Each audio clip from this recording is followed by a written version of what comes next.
ही महाविकास आघाडीची बैठक सुरू आहे आणि शिवसेनेचा संपर्क प्रमुख मार्गदर्शन करतो आहे.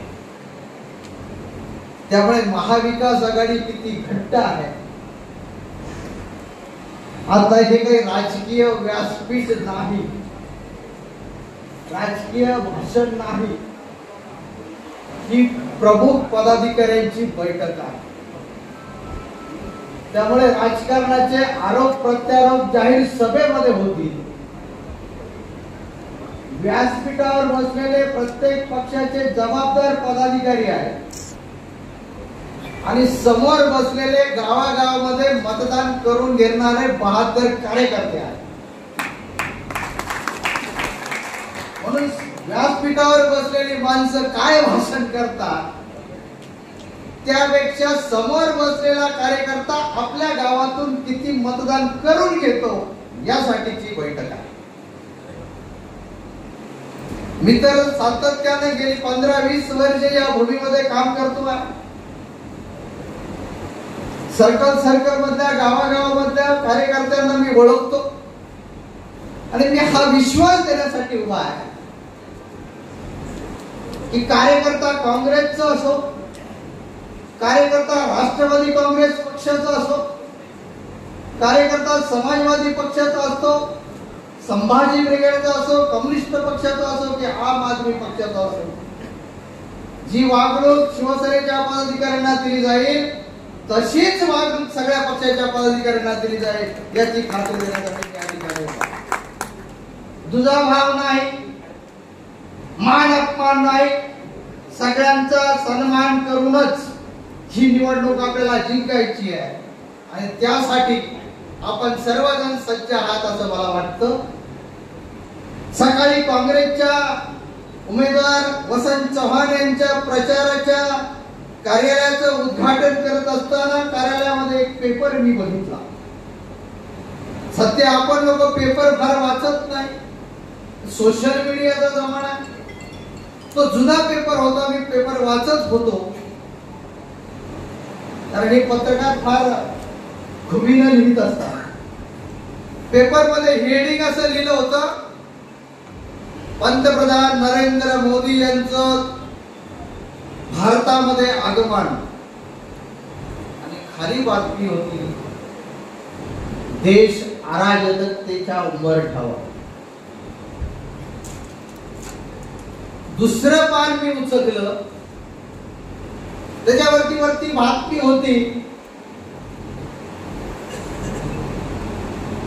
देवेंद्र फडणवीस यांचं महाराष्ट्रामध्ये आगमन, आणि खाली बातमी होती महाराष्ट्रात घरफोड्यांचं प्रमाण वाढलं. तिसरं पान मी उचललं, त्याच्यावरती बातमी होती अशोक चव्हाण आणि हेमंत पाटील यांचं नांदेडमध्ये आगमन, आणि खाली बातमी दिली होती चोऱ्या माऱ्यांचं प्रमाण अधिक वाढलं. म्हणजे देश अराजकतेकडे आहे, महाराष्ट्रामध्ये घरफोड्या वाढलेल्या आहेत आणि या चोरांनी हिंगोली आणि नांदेड लुटायचं काम चालू केलेलं आहे. त्यांना जर रोखायचं असेल तर आपल्याला महाविकास आघाडीची वज्रमूठ निर्माण करावीच लागेल. त्यासाठी ही बैठक आहे. अनेक कार्यकर्त्यांची मी भाषण ऐकत होतो, त्या भाषणातून एकच जाणवत होतं की आपल्याला संविधान वाचवायचं आहे, आपल्याला आपलं घर वाचवायचं आहे. कारण या देशामध्ये हुकुमशाही येते की काय अशी परिस्थिती निर्माण झालेली आहे. आणि म्हणून राहुल गांधी यांनी एक पदयात्रा सुरू केली.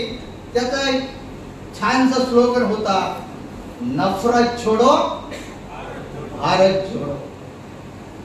महाविकास आघाडीची निर्मिती देखील नफरत तोडून भारत जोडण्यासाठी आहे आणि ते पवित्र काम आपल्याला करायचं आहे. त्यानंतर आदरणीय शरदचंद्रजी पवार साहेबांचं एक वाक्य फार आवडलं. शरदचंद्रजी पवार साहेब सातारामध्ये काय म्हणाले की घर फोडून पक्ष फोडून विध्वंस करणं सोपं आहे, पण सुसंस्कृत कार्यकर्ता घडवणं, सुसंस्कृत राजकारणी घडवणं फार अवघड आहे. आणि ते सुसंस्कृत राजकारण कोण घडवत असेल तर ते महाविकास आघाडीचे नेते मंडळी करतायत. खुनसीपणा नाही, रागीटपणा नाही, एकजुटीने आपण पुढे निघालो. उद्धवजींचं वाक्य तुम्हाला माहिती आहे की सगळ्या महाराष्ट्राने त्यांना कुटुंब प्रमुख म्हणून म्हटलेलं आहे. कारण कोरोना काळामध्ये असंख्य संकट येत असताना मुख्यमंत्री म्हणून जो माणूस आपल्या हृदयातला वाटत होता त्या देव माणसाचं नाव आहे उद्धव बाळासाहेब ठाकरे. आणि म्हणून ही हिंगोलीची निवडणूक एका वेगळ्या पार्श्वभूमीवरती होत आहे. काल सोशल मीडियामध्ये आपण पाहिलं असेल की माजी खासदार आदरणीय शिवाजीराव माने साहेब म्हणतात की उमेदवार जर बदलला नाही तर लोकांना त्यांचा पराभव करण्यापासून पर्याय राहणार नाही. हे शिवाजीराव माने साहेबांचं वाक्य आहे. आज भारतीय जनता पार्टीची बैठक झाली.